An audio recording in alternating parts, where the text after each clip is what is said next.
Hello friends, welcome to back to my channel Chandra classes. Friends, आज इस video में हम पढ़ेंगे NCERT math 9th and 10th class यानी कक्षा 9 और 10 का गणित, यानी उसकी जो पार्ट है, जैसे 9th क्लास का पार्ट है 7 और 10th क्लास का पार्ट है 6। तो उनमें क्या है, त्रिभुज हैं। तो उनके लिए हमने क्या किया है, त्रिभुज के लिए हमने यहाँ पर दो तरह के त्रिभुज पढ़ने होते हैं, सर्वांग सम और समरूप त्रिभुज। और पहले यहाँ पर हम पढ़ा रहे हैं सर्वांग सम और समरूप आकृतियों के बारे में बता रहे हैं, ठीक है। इसके बाद सर्वांग समता के कुछ नियम होते हैं, तो उनको नियम को बताएंगे। तो फ्रेंड्स देखिए इस वीडियो में तो हमें क्या पढ़ रहा है, देखिए सर्वांग सम आकृतियां और समरूप आकृतियां। तो सर्वांग सम आकृतियां क्या होती हैं और समरूप आकृतियां क्या होती हैं। तो सर्वांग सम आकृतियां वे आकृतियां होती हैं जैसे कि नाम से मालूम पड़ रहा है, सर्वांग सम। सर्वांग सम यानी सर्व धन अंग और सम, यानी कि सभी अंग कैसे हो, समान हो, सर्वांग सम आकृतियां कहलाती हैं। यानी वे आकृतियां जिनके अंग यानी सभी जो पार्ट इससे हो बराबर हो, सर्वांग सम आकृतियां कहलाती हैं। तो देखिए वे आकृतियां जिनके समान आकार और समान माप हो, सर्वांग सम आकृतियां कहलाती हैं। यानी आकार, आकार मतलब जो देखने में ऊपर से कैसे नहीं समान हो, और सर्वांग सम आकृतियां यानी सर्वांग सम आकृतियां कहलाती हैं। और समान क्या हो, माप हो, यानी साइज उनका कैसा हो, समान हो, तो वे आकृतियां कहलाती हैं सर्वांग सम आकृतियां। अब देखिए सर्वांग सम आकृतियों के लिए जैसे मान लीजिए कोई दो चूड़ी ले लीजिए और सेम चूड़ी होनी चाहिए एक जैसी, तो वे एक के ऊपर एक को रखेंगे हम, तो क्या हो, एक दूसरे को ढक लेंगी। तो वे आकृतियां जिनको परस्पर रखने पर एक दूसरे को आपस में बराबर ढक लेती हैं, तो वे क्या कहलाती हैं, सर्वांग सम आकृतियां कहलाती हैं। जैसे चूड़ी है, और जैसे एक ही बैंक द्वारा जारी किए गए एटीएम, तो सभी सेम होते हैं। और एक ही सन में जारी किए गए सिक्के, तो समान प्रकार, जैसे एक ही सन के द्वारा, जैसे मान लीजिए 1 का सिक्का या 5 का सिक्का, जो सिक्के बनाए जाते हैं तो वे क्या समान होते हैं, तो एक दूसरे को ढक लेते हैं। या फिर कोई बुक है यानी किताब, तो किताब के जो पन्ने होते हैं तो वे भी कैसे होते हैं, सर्वांग सम होते हैं, ठीक है। और देखिए तो वे आकृतियां जिनके समान आकार और समान माप हो, सर्वांग सम आकृतियां कहलाती हैं। और यहाँ देखिए समरूप आकृतियां के बारे में थोड़ा और देख लीजिए। समरूप आकृतियां, तो समरूप आकृतियां क्या है, वे आकृतियां जिनके समान आकार हो, यानी देखने में तो सेम वैसी ही लगे, बट आवश्यक रूप से आमाप समाप न हो, आमाप यानी माप समान न हो, समरूप आकृतियां कहलाती है। यानी साइज जो उसका साइज होगा वो समान ना हो, तो क्या करें, समरूप आकृतियां करें। अगर उनका जो साइज समान है तब भी वे समरूप कहलाएंगी। यानी सभी सर्वांग सम आकृतियां समरूप आकृतियां होती हैं। यानी सभी सर्वांग सम आकृतियां समरूप आकृतियां होती हैं। जरूरी नहीं है कि सभी समरूप आकृतियां सर्वांग सम हों, ये कोई जरूरी नहीं है। लेकिन देखिए जैसे कि यहाँ पर दिया गया है, ये को हमने वर्ग बनाए हुए हैं, तो वर्ग में देखते हैं, जैसे कोई वर्ग ABCD है और ये वर्ग है PQRS। तो यहां देखिए इसकी माप देखिए, ये वाली भुजा ए भी भुजा है तो इस भुजा के बराबर है, ठीक है। और ये BC भुजा इसके बराबर है, और ये भुजा इसके बराबर है, और ये भुजा इसके बराबर है। और साथ ही साथ इनके एंगल भी देखिए, ये कोण होगा उतना ही ये वाला होगा, क्योंकि ये समकोण है। हम जानते हैं वर्ग के सभी कोण समकोण होते हैं। ये कोण इसके बराबर होगा। अब मैं इस आकृति को उठा करके इसके ऊपर रखूं तो ये क्या करेगी, इसको ढक लेगी, और ये इसको ढक लेगी। तो ये आकृति कैसी हुई, ये दोनों आकृति आपस में कैसी, सर्वांग सम आकृतियां हुई। तो हम इसको लिखेंगे, यानी अगर ये चतुर्भुज है यानी वर्ग है, तो हम लिखेंगे चतुर्भुज ABCD सर्वांग सम है। सर्वांग सम का ये चिन्ह होता है किसके, चतुर्भुज PQRS की। अब देखिए यहां पर सर्वांग सम का चिन्ह क्या होता है, ये सर्वांग सम का चिन्ह होता है, ठीक है। और समरूप का चिन्ह क्या होता है, तो इसका ओनली ये चिन्ह होता है, ठीक है। यानी यहाँ पर बराबर लगा हुआ है, मतलब उसके जो अंग है बराबर, ये समरूप का होता है वैसे ही है, ठीक है। फिर यहाँ बराबर का चिन्ह नीचे और होता है, ठीक है। तो ये क्या है, इसका चिन्ह है और ये इसका चिन्ह है, इससे प्रतिष्ठित करेंगे तो इस तरीके से हम लिखेंगे, ठीक है। और इसको उल्टा सीधा नहीं लिख सकते, जैसे ए बी सी डी अगर क्रम से भुजा ली हुई है तो इनकी भी क्रम से ही होनी चाहिए, वहीं से स्टार्ट होनी चाहिए, ठीक है। नहीं, इसकी तो ए बी सी डी कर दिया हमने कोई चतुर्भुज, और इसको मान लीजिए एस आर क्यू पी ऐसे स्टार्ट कर दे, यानी इसमें क्रम का विशेष ध्यान रखना होता है, ठीक है। और यहाँ देखिए ये वृत्त है, इसको मैं इसके ऊपर उठा के रखूंगा तो हमें क्या मिलेगा, यह वृत्त इसको ढक लेगा, क्योंकि ये आकार और माप में समान है तो ये इसको पूरी तरह से ढक लेगा। तो ये क्या है, सर्वांग आकृतियां, क्योंकि इसकी जो रेडियस है 2 सेंटीमीटर की और इसकी भी रेडियस 2 सेंटीमीटर की है, तो समान रेडियस वाले वृत्त क्या होते हैं, सर्वांग होते हैं। अब देखिए ये त्रिभुज है, ठीक है।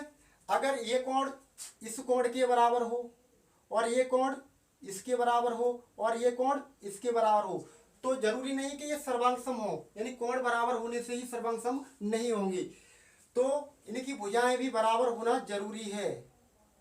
ये इसके बराबर और ये इसके बराबर, अगर भुजाएं बराबर हैं तो त्रिभुज की अगर भुजाएं बराबर है तो कोण तो अपने आप ही बराबर हो जाएंगे, ठीक है।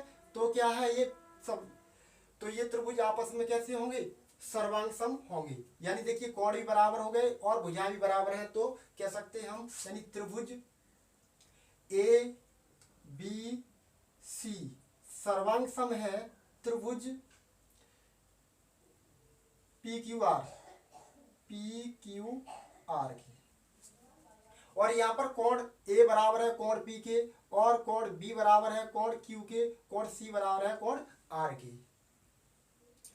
अगर भुजाएं बराबर है, अगर ये त्रिभुज सर्वांग सम हो गए तो इनके कोण, और यानी जो बाकी जो, अगर हमने कोई भी त्रिभुज सर्वांग सम सिद्ध कर दिया तो उसके जो बाकी जो पार्ट बचे, कोण या फिर भुजाएं बची, तो आपस में भी बराबर होंगे, क्योंकि नियम होता है सीपीसीटी, सर्वांग सम त्रिभुजों के संगत भाग भी बराबर होते हैं। यानी कोई भी आकृति हो वैसे तो सर्वांग सम की, तो वे क्या होंगे, पार्ट्स सभी बराबर होते हैं। यहाँ पर ये त्रिभुज है और ये भी त्रिभुज है, तो यहाँ मान लीजिए 90 डिग्री का है और ये 90 डिग्री का है, और ये भुजा इसके बराबर है और ये इसके बराबर हो और ये इसके बराबर हो, तो ये भी त्रिभुज कैसे होंगे, सर्वांग सम होंगे। यानी इस आकृति को उठा करके इसके ऊपर रखें तो आकृति कैसी हो जाएगी, सर्वांग सम आकृति हो जाएगी। और मान लीजिए ये 10 सेंटीमीटर की ये भी भुजा, और ये 10 की है तो ये भी 10 की, क्यों, ये आयत है। अगर ये मान ली हमने 5 सेंटीमीटर की तो ये भी 5 की होगी। और आप देखिए इससे हम देखने में भी एक जैसी लग रही है आकृति, तो ये भी बराबर ही होगी। और ये 5 सेंटीमीटर, ये 10 सेंटीमीटर और ये 5 सेंटीमीटर, तो देखिए इसके संगत भुजा ये है और इसके संगत ये है, इसके संगत ये है, इसके संगत ये भुजा है, तो संगत भुजा बराबर है और इनके कोण भी बराबर होंगे, क्योंकि आयत है तो आयत के कोण कैसे होते हैं, 90-90 के होते हैं, 90-90 के, तो इनके संगत कोण भी बराबर हैं, तो परस्पर बराबर है, तो ये इसको ये ढक लेगा पूरी तरह से, तो ये क्या है, सर्वांग सम। तो मैं आशा करता हूँ आपके समझ में आ रहा होगा। अब ये आकृति है तो ये भी इसको पूरी तरह से ढकेगी, ये इसके बराबर और ये वाली इसके बराबर है, और ये भुजा इसके बराबर और ये भुजा इसके बराबर। और कोण देखिए, ये वाला अगर न्यून कोण है तो ये भी न्यून कोण है, यानी सेम, न्यून कोण मतलब जरूरी नहीं है, तो बराबर ही है, ठीक है। अगर ये 45 का तो ये भी 45 का होगा, अगर ये अधिक कोण है और ये भी अधिक कोण है, ये मान लीजिए 110 का है तो ये भी 110 का होगा, ठीक है। और ये कोण इसके बराबर और ये कोण इसके बराबर है, तो ये भी आपस में कैसे होंगे, सर्वांग सम चतुर्भुज होंगे, ठीक है। यानी चतुर्भुज ए बी सी डी सर्वांग सम है चतुर्भुज पी क्यू आर एस की, तो इसको क्रम से लिखना बेहद जरूरी है। अब देखिए समरूप आकृति है, तो देखिए समरूप आकृति मैंने बता दिया था अभी, वे आकृतियां जिनके समान आकार हों, यानी देखने में एक ही जैसी हों।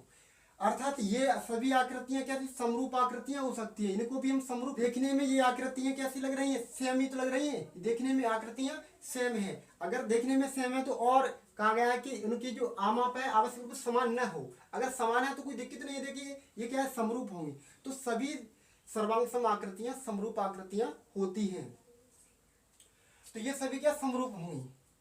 अब यहाँ पर ये समरूप है तो ये सर्वांग सम नहीं हो सकती। क्यों नहीं हो सकती, ये आकृति इसको ढक नहीं सकती पूरी तरह से, और ये आकृति इसको नहीं ढक सकती, और ये आपस में नहीं ढक सकती। तो नहीं ढक सकती है तो इसका मतलब सर्वांग सम नहीं हो सकती। लेकिन ये वाली आकृति एक दूसरे को ढक भी रही है और देखने में तो एक जैसी है ही, ये वाली आकृति समरूप आकृतियां बोल सकते। तो ये सभी समरूप है। और ये देखिए, तो यहाँ देखिए 2 और ये कितना है 4। तो यहाँ पर जो इसका जो वृत्त यानी सभी वृत्त, तो सभी वृत्त समरूप होते हैं। और ये लाइन है तो ये भी कैसे समरूप है। और ये त्रिभुज इसके समरूप है। क्यों समरूप है, देखिए ये भुजा मान लीजिए ए बी, ए और बी कितनी अच्छी है। और यहाँ पे देखिए ए बी के बट्टे हमने मान ली भुजा पी और क्यू, पी क्यू बराबर कितनी 6/18। तो इसको हम काटेंगे तो कितनी प्राप्त होगी, तो 6 कम 6, 6 3 18, यानी 1/3 यहाँ से प्राप्त करिए। देखो बी सी, तो बी सी भुजा हमको कितनी प्राप्त होगी, बी सी बट्टे में क्यू आर कर सकते हैं बराबर 5/15। तो इसको काटेंगे तो कितना 1/3 प्राप्त होगा। और देखिए तीसरी भुजा ए सी या फिर सी ए, तो सी ए अपॉन आर पी बराबर तो 6/18। इसको काटेंगे तो इसका जो रेशियो हमको प्राप्त है 1/3। तो सभी जो भुजा है उनका जो हमें रेशियो क्या प्राप्त होगा 1/3। तो इनका रेशियो क्या सेम है। तो हम कह सकते हैं ये त्रिभुज इसके समरूप है। तो हमें लिखना कैसे है, तो हम इसे लिखेंगे यानी त्रिभुज, कौन सा त्रिभुज, ए बी सी समरूप है। समरूप का ये सिंबल है त्रिभुज पी क्यू आर की, ठीक है। तो इस तरीके से लिखा जाएगा।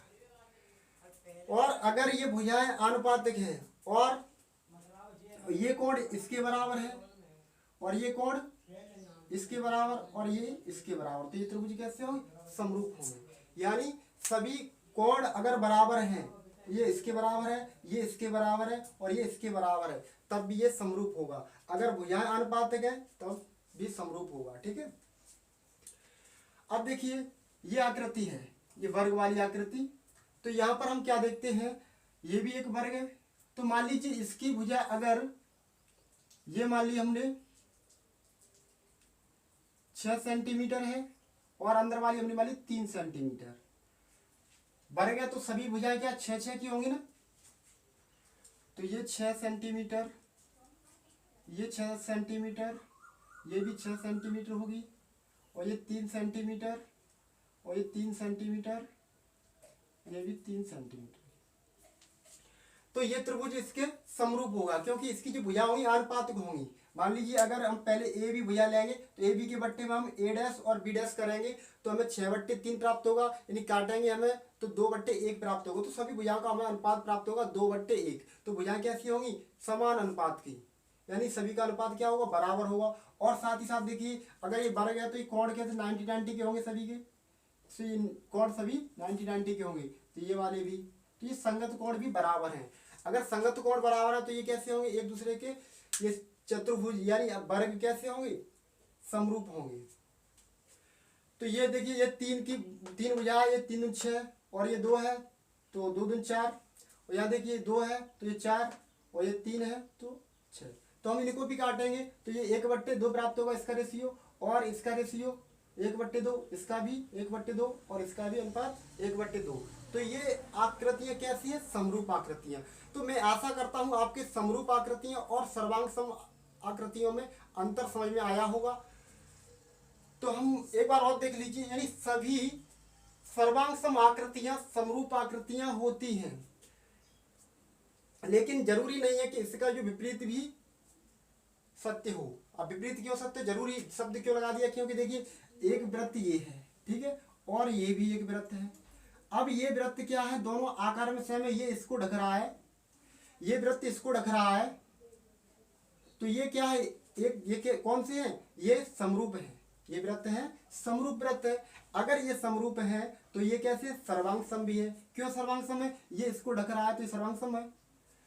तो कहने का मतलब सभी सर्वांग सम आकृतियां समरूप आकृतियां होती हैं, लेकिन ये जरूरी नहीं है कि सभी समरूप आकृतियां सर्वांग सम आकृतियां हों, क्योंकि ये सभी समरूप है, ये सर्वांग सम नहीं हो सकती। लेकिन ये वाली कंडीशन है तो ये कैसी है, सर्वांग सम भी है और समरूप भी आकृति है, तो ये भी, ये सभी क्या समरूप आकृतियां हैं। अब देखते हैं हम इनके कुछ रूल्स होते हैं, यानी कि हमें जब सवाल कर रहे होते हैं, जैसे हम त्रिभुज के सवाल करेंगे तो हमें वहां पर प्रॉब्लम ना हो, क्योंकि यहाँ पर सर्वांग सम और समरूप सिद्ध करने के लिए भुजाओं को, जैसे समरूप सिद्ध करने के लिए भुजाओं को अनुपात दिखाना पड़ता है और सभी कोणों को बराबर, और सर्वांग सम के लिए हमें क्या है, यानी सभी भुजाओं और सभी कोणों को क्या बराबर दिखाना पड़ेगा। तो यह नियम, अगर हम इनके नियम बना लें कुछ, यानी कुछ नियम होते हैं, इनके माध्यम से हम क्या करेंगे, सवाल करना बेहद आसान रहेगा। तो इस वजह से हम क्या करें, इनके कुछ नियम या फिर इनके कह सकते हैं कसौटियां होती हैं, वो आपको हम क्रम से बता रहे हैं, ठीक है।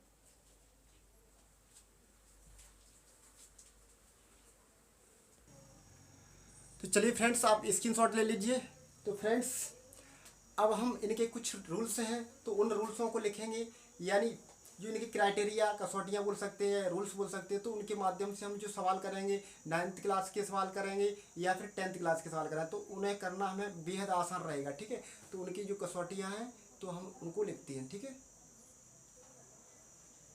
चलिए आप स्क्रीनशॉट ले लीजिए।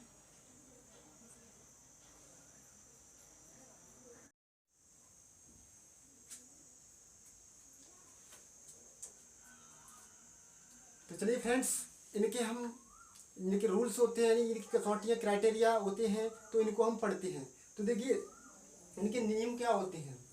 देखिए सर्वांग सम आकृतियाँ हैं और समरूप आकृतियाँ, तो इनके कुछ रूल्स होते हैं जिनके आधार पर हम सवाल लगाते हैं। तो देखिए पहला जो नियम है सर्वांग समता नियम। तो सर्वांग समता नियम या सर्वांग समता कसौटी, तो यहाँ पर दिखा है एस एस एस। तो एस का मतलब क्या है, साइड, क्या है, साइड यानी भुजा, और ए का मतलब क्या है, देखिए यहाँ पर एस ए एस दूसरे में, तो यहाँ पर ए का मतलब एंगल है, यानी साइड, भुजा और ए एंगल यानी कि कोण। तो देखिए ऐसे ऐसा आया, तो इसका मतलब क्या है, हम यहाँ पर सिर्फ त्रिभुजों के लिए यह रूल्स लिख रहे हैं, ठीक है। तो यहाँ देखिए त्रिभुज, अगर हमारा कोई त्रिभुज है तो ये त्रिभुज के नियम है, ठीक है, आप लिख सकते हो त्रिभुजों की है। अब देखिए यहाँ पर दिया एस एस एस, अगर कोई त्रिभुज, दो त्रिभुज मान लीजिए, दो सेम हो, आकार में सेम हो, यानी एक त्रिभुज दूसरे को पूरी तरह से ढक ले, यानी इस त्रिभुज को उठाकर इसके ऊपर हम रखें ए बी सी, और इसको मान लीजिए पी क्यू और आर। अगर ये त्रिभुज इसको पूरी तरह से ढक ले, यानी ये भुजा इसके बराबर हो और ये भुजा इसके बराबर हो और ये भुजा इसके बराबर हो, तो हमें क्या प्राप्त होगा, यानी हमें, यानी ये भुजा इसके बराबर और ये भुजा इसके बराबर, ये इसके बराबर, तो हम कह सकते हैं डायरेक्ट, यानी कोण आपको देखने की कोई जरूरत नहीं है। अब तो नहीं जरूरत है, तो अगर भुजाएं बराबर हो गई तो ये क्या, साइड साइड साइड, सर्वांग समता से ये क्या समरूप होगा। तो हम कह सकते हैं त्रिभुज ए बी सी, त्रिभुज ए बी सी सर्वांग सम है, त्रिभुज सर्वांग सम का ये चिन्ह है त्रिभुज पी क्यू आर के, पी क्यू आर के। अगर ये सर्वांग सम है तो इसका रीजन क्या है, क्यों लिख सकते हैं, हम लिख सकते हैं side side side, side side side सम, सर्वांग समता, सर्वांग समता से।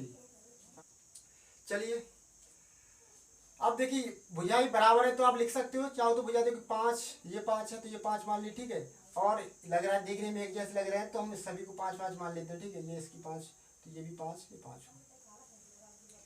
अब देखिए सर्वांग समता नियम, दूसरा नियम है, दूसरा नियम तो नंबर 1 था, दूसरा तो मैं इसे रफ कर रहा हूँ, आप इसकी शॉट ले लीजिए। साइड एंगल साइड, तो यहाँ पर क्रम से लेना होगा, ठीक है, यानी साइड एंगल साइड। जैसे हमने कोई त्रिभुज ले लिया,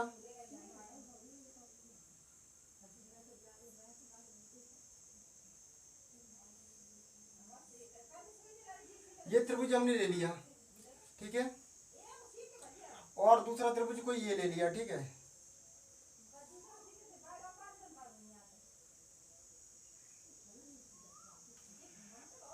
देखिए एक भुजा ये मान लीजिए ये 6 सेंटीमीटर की है, और ये एंगल मान लिया हमने ये है 50 का, ठीक है, और ये भी हमने मान लिया 50 का, और ये भुजा मान ली 6 सेंटीमीटर, और इसकी भुजा मान ली 6,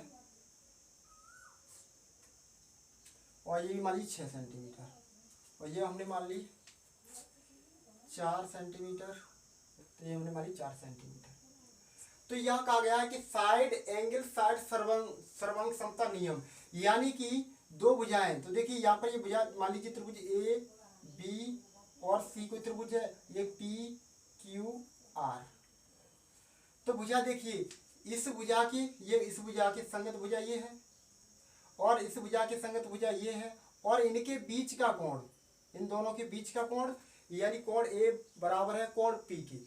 तो अतः ये त्रिभुज कौन सा ए बी सी सर्वांग सम होगा त्रिभुज पी क्यू आर के, यानी त्रिभुज पी क्यू आर। तो ए बी सी, त्रिभुज ए बी सी सर्वांग सम है त्रिभुज पी क्यू आर के, पी क्यू आर के, त्रिभुज पी क्यू आर के। अब क्यों सर्वांग सम है, तो हम कह सकते हैं साइड एंगल साइड सर्वांग समता से, यानी भुजा कोण भुजा सर्वांग समता से, नियम से। तो इसी प्रकार आप देखिए यहां पर दिया है एंगल साइड एंगल, यानी कि अगर ऐसा त्रिभुज लिए जाएं दो, उनके दो कोण बराबर हो और उनके बीच की भुजा बराबर हो। जैसे मानिए एक ये त्रिभुज हमने कोई ले लिए, दो त्रिभुज ले लिए पी क्यू आर और ए बी और सी, ये त्रिभुज हमने ले लिए, ठीक है। एक बार मैं चेक कर रहा हूं दिख रहा है या नहीं दिख रहा है। चलिए दिख रहा है पी क्यू आर। अब देखिए ये कोण इसके बराबर है और ये कोण इसके बराबर है और ये भुजा इसके बराबर है। तो इस नियम से क्या हो जाएगा, एंगल साइड एंगल, यानी ये कोण इसके बराबर है और ये कोण इसके बराबर है, तो और ये भुजा इसके बराबर है। तो ये त्रिभुज कैसे होंगे, त्रिभुज पी क्यू आर सर्वांग सम है त्रिभुज ए बी सी के। अब क्यों है, angle side angle, angle side angle सर्वांग समता से,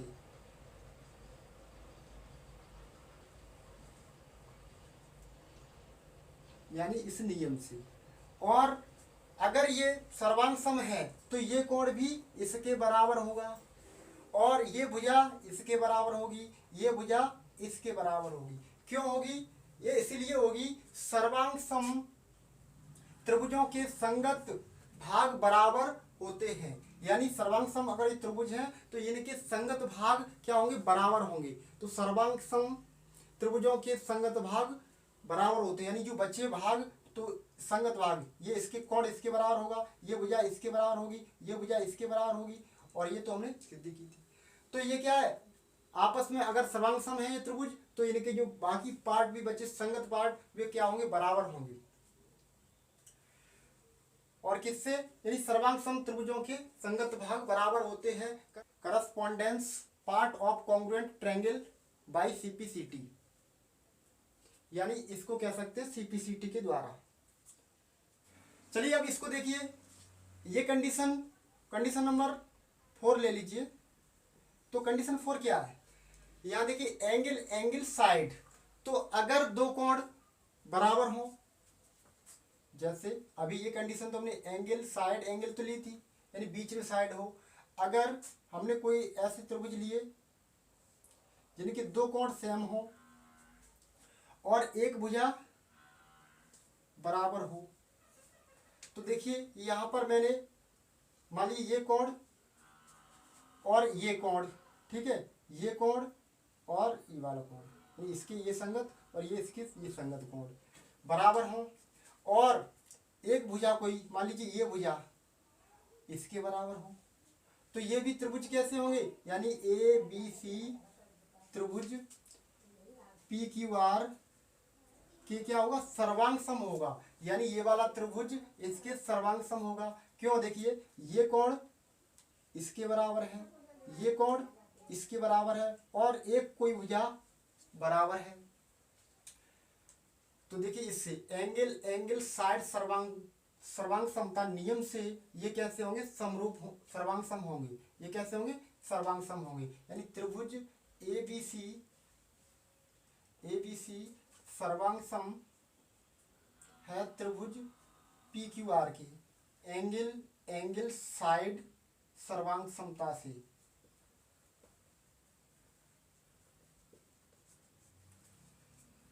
अब देखिए 5 रूल्स क्या है।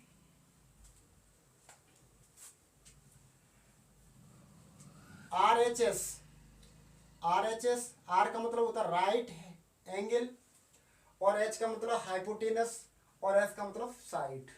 यानी राइट एंगल का मतलब क्या होता है, समकोण, और हाइपोटेनस मतलब कर्णभुजा और साइड। तो देखिए 5वें नियम में RHS नियम है, RHS। तो देखिए इसके लिए हम क्या करते हैं, समकोण त्रिभुज बना लेते हैं।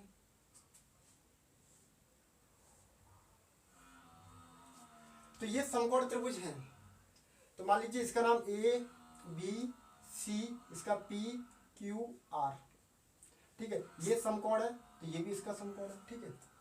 और देखिए एच यानी कर्ण, अगर ये कर्ण है तो ये इसके बराबर हो, मान लीजिए ये कर्ण है इसके बराबर है, और ये कोण इसके बराबर है, और एक भुजा ले लीजिए कोई, चाहे तो ये ले लो तो इसके संगत ये लेनी पड़ेगी, या ये लोगे तो ये, तो मान लीजिए ये भुजा इसके बराबर है, ये भुजा इसके बराबर है, तो ये हम इस नियम से कह सकते हैं, यानी त्रिभुज ए बी सी सर्वांग सम है त्रिभुज पी क्यू आर के। अब किस वजह से, यानी RHS right angle hypotenuse side, यानी भुजा सर्वांग समता कसौटी से नियम से, ठीक है। तो मैं आशा करता हूं ये समझ में आए होंगे, एक रूल्स और समझ लीजिए। और फ्रेंड्स आप जानते हो कि अगर ये सर्वांग सम हो जाते हैं तो सभी जो बाकी पार्ट हैं वो भी बराबर होंगे। यानी कौन कौन से पार्ट बचे, यानी ये भुजा तो इसके बराबर लिए हमने, और ये कर्ण थी इसके बराबर, और ये कोण इसके बराबर लिया था। कि अगर सर्वांग सम त्रिभुज हो तो उनके संगत पार्ट भी क्या होंगे, बराबर होंगे। तो ये भुजा थी, ये इसके बराबर होगी नहीं होगी, होगी, तो ये कोण इसके बराबर होगा, और ये कोण इसके बराबर होगा। क्यों, बाई CP/CT, यानी सर्वांग सम त्रिभुजों के संगत भाग भी बराबर होते हैं। तो चलिए इनको भी देखते हैं, समरूप आकृतियों को। तो देखिए समरूप आकृतियां, तो देखिए यहां से ये कहीं नियम आउट नहीं है इससे। देखिए साइड एंगल साइड, तो ये नियम क्या है, इससे मिलता जुलता है।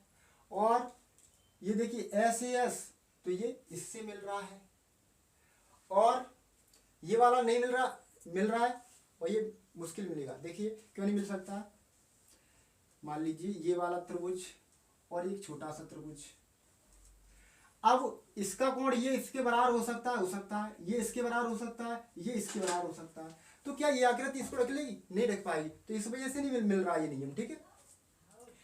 लेकिन देखिए इस नियम से कह सकते हैं, थोड़ा सा यहाँ से दिमाग लगाओ तो ए मिल रहा है, तो इसके लिए ये भी नियम लागू हो जाता है, ए और ए।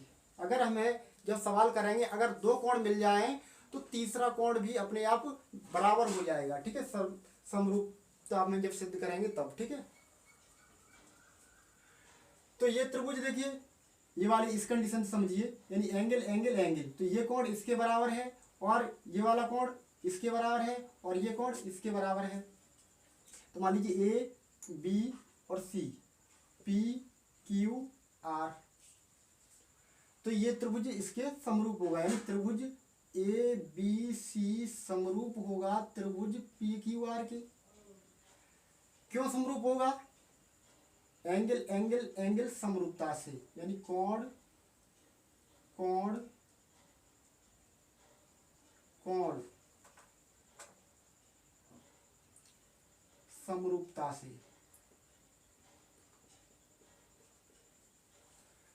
तो अगर कोण कोण कोण समरूपता से ये कोण बराबर है, यानी कोण अगर ये समरूप है, यानी एंगल एंगल एंगल समरूपता से अगर ये समरूप त्रिभुज है तो ये भुजाएं आनुपातिक होंगी, ठीक है, यानी समान अनुपात में होंगी ये भुजाएं।